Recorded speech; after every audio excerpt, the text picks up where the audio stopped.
ഏർപ്പാടിനെ പറ്റി മൗലവിയുടെ ഒരു കാര്യം പറയുന്നത്. മൗലവി എന്നെ സ്വിപ്പാക്കിയിട്ട് പറയാണ് എന്താ മൗലവിന്റെ ഏർപ്പാട്.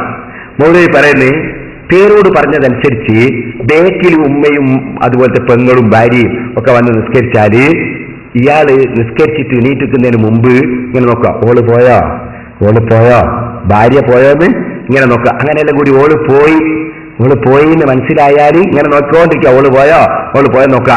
അങ്ങനെ നോക്കി ഓള് പോയി എന്ന് മനസ്സിലായാല് ഓളെടുത്തേക്കാ പോയത് റൂമിലേക്ക്, ഭർത്താവ് എടുത്തേക്കാ വന്ന് റൂമിലേക്ക് തന്നെ. ഇതാ ഇപ്പൊ പറഞ്ഞതെന്ന് ചോദിച്ചു മൂപ്പര് പറയാ. അപ്പൊ നമുക്കൊരു കാര്യം മനസ്സിലായി, ഈ മൗലവിമാര് പള്ളിയിൽ ഇമാമത്ത് നിന്ന് നിസ്കരിച്ചിട്ട് എണീക്കുന്നതിന് മുമ്പ് ഇടക്കിടയ്ക്ക് നോക്കും, ഓള് പോയോ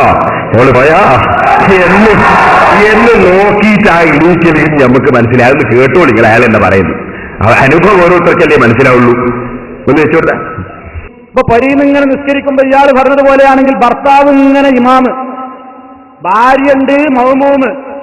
അപ്പൊ നിസ്കാരം കഴിഞ്ഞാൽ ഭർത്താവ് ഇങ്ങനെ നോക്കുക, ഓള് പോയോ, എനിക്ക് ഇവിടുന്ന് നീക്കാൻ, ഓള് പോയോ. കുറച്ച് കഴിയുമ്പോ ഓള് പോയിട്ട് ഓള് കയറിയതിലേക്ക് ഓളെ റൂമിലേക്ക്, ഓള് പോയി, നീ ആ നീക്ക.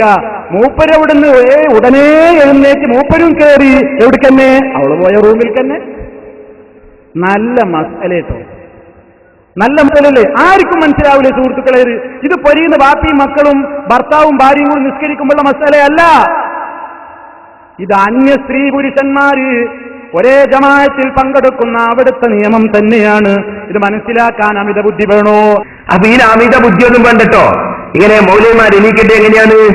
അന്യ സ്ത്രീകൾ പിന്നെ നിർത്തിയിട്ട് നിസ്കരിക്കുക, എന്നിട്ടോ ഓള് പോയോ എന്നിങ്ങനെ നോക്കുക, എന്നിട്ട് ഓൾ പോയാലും മൗലവിമാർ എണീക്കുക. ഇത് അന്യപുരുഷന്മാരുമായിട്ട് നിസ്കരിക്കുമ്പോൾ മാത്രമുള്ള നിയമട്ടോ. അല്ലാതെ ഈ തിരിഞ്ഞിരിക്കുന്ന നിയമവും എണീക്കുന്ന നിയമമൊന്നും കുടുംബത്തിലുള്ള പെണ്ണുങ്ങളോ അല്ലെ മറ്റു പുരുഷന്മാരോ ഉള്ള സമയത്ത് ഈ നിയമമല്ല. സ്ത്രീകൾ ബേക്കിൽ വന്ന് നിസ്കരിക്കുമ്പോ മാത്രമുള്ളൊരു നിയമമാണിത്. മൗലവിന്റെ പുതിയ കണ്ടുപിടുത്താണല്ലോ. മൗലവി, ഞാൻ നിങ്ങളോടൊന്ന് ചോദിക്കട്ടെ, ഇല്ലം യകുൻ ഖൽഫഹു നിസാഉൻ, അവരുടെ പിന്നിൽ സ്ത്രീകളില്ലെങ്കിൽ എന്നല്ലേ പറഞ്ഞത്? നിങ്ങൾ പറയുന്നത് പോലെയാണെങ്കിൽ, അല്ലെങ്കിൽ നിങ്ങളുടെ മുജാഹിദുകൾ പറയുന്നത് പോലെയാണെങ്കിൽ ഇല്ലം യകുൻ ഫൗഖഹു നിസാഉൻ എന്നല്ലേ പറയേണ്ടത് ഇമാമിങ്ങൾ. കാരണം നിങ്ങൾക്ക് പെണ്ണുങ്ങൾ വേറെയും ആണുങ്ങൾ ചോടയുമല്ലേ. നിങ്ങൾ ആണുങ്ങളെ പിന്നിൽ പെണ്ണുങ്ങളെ നിർത്തിയിട്ട് നിസ്കരിപ്പിക്കുന്ന പതിവ് നിങ്ങൾക്കുണ്ടോ? നിങ്ങൾ പോയോ എന്ന് നോക്കാൻ ഞാൻ ചോദിക്കട്ടെ. ആണുങ്ങളെ സഫിന്റെ പിന്നിൽ അന്യ പെണ്ണുങ്ങളെ നിർത്തിയിട്ട് അവൾ പോയോ എന്ന് ഇമാമ് നോക്കാനുള്ളൊരവസ്ഥ നിങ്ങളെ പള്ളികളിൽ നിങ്ങളെന്തേ നടപ്പാക്കാത്തത്? അതൊന്ന് നടപ്പാക്കി കാണിക്കൂ മൗലവിമാരെ. ഇമാമിന്റെ പിന്നിൽ ഉള്ള പെണ്ണ് പോയോ എന്ന് നോക്കാനുള്ളൊരവസ്ഥ വിശേഷം ഉണ്ടാകുന്ന സാഹചര്യം എന്നല്ലേ നിങ്ങളിപ്പോ പ്രസംഗിച്ചതിന്റെ അർത്ഥം? എന്നാൽ നിങ്ങൾ ഇല്ലം യകുൻ ഖൽഫഹു നിസാഉൻ എന്നല്ലേ കിതാബിലുള്ളത്, ഇല്ലം യകുൻ ഫൗഖഹു നിസാഉൻ എന്നല്ലോ. മേലെയല്ലേ നിങ്ങളെ പെണ്ണുങ്ങളെ കാണുന്നത്? നിങ്ങളെ പെണ്ണുങ്ങൾ നിങ്ങളെ ബേക്കിൽ വന്ന് നിസ്കരിക്കുന്നത്, നിങ്ങളെ അന്യ സ്ത്രീകളെ ബേക്കിൽ വെച്ച് നിസ്കരിപ്പിക്കുന്നത് കാണുന്നില്ലല്ലോ. ബഹുമാനപ്പെട്ട ഉമ്മു സലമ റളിയല്ലാഹു അൻഹാ ഇസ്ലാമിൽ നേരത്തെ തന്നെ വന്ന മഹദിയാണ്. ആ മഹദി നബി സല്ലല്ലാഹു അലൈഹി വസല്ലമ തങ്ങളുടെ കൂടെ തങ്ങളുടെ ഭാര്യയായിട്ടുണ്ടായ മഹദിയാണ്.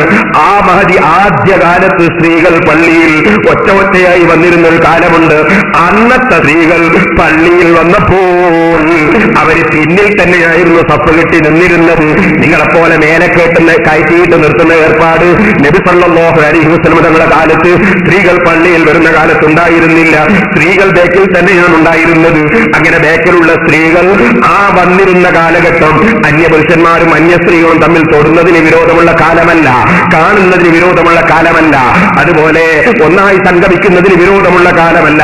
അങ്ങനത്തെ ഒരു കാലത്ത് വന്നിരുന്ന സ്ത്രീകളെ സംബന്ധിച്ച് ആ സ്ത്രീകൾ വന്ന് നിസ്കരിച്ചിരുന്ന കാലത്ത് നബി സല്ലല്ലാഹു അലൈഹി വസല്ലം തങ്ങൾ അവരെഴുന്നേറ്റ് പോയതിന് ശേഷമാണ് പോയിരുന്നത് എന്ന് പറയുന്ന ഹദീസ് മഹാന്മാരായ പണ്ഡിതന്മാർ ഏത് സ്ത്രീകൾ എപ്പോൾ എവിടെ ഉണ്ടായിരുന്നാലും ആ നിയമം ബാധകമാണെന്ന് വിവരിച്ചതല്ലേ വാസ്തവത്തിൽ ത്വസ്സ പോലുള്ള കിതാബുകളിലുള്ളത്.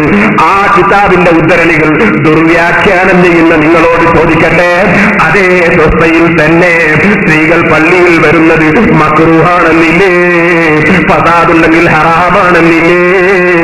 നിങ്ങൾ വറൂബിൽ മസ്ജിദിൻ നബവി എന്ന് വായിച്ച കിതാബിൽ തന്നെ ഇല്ലേ? അതുപോലെ തന്നെ മിഹ്റാബിലാണെന്ന് പറഞ്ഞാൽ ആ മിഹ്റാബ് പറഞ്ഞ അതേ കിതാബിൽ തന്നെ സ്ത്രീകൾ ജുമാ ജമാഅത്തിന് വേണ്ടി വരുന്നത് വിരോധിക്കപ്പെട്ടതാണെന്നില്ലേ?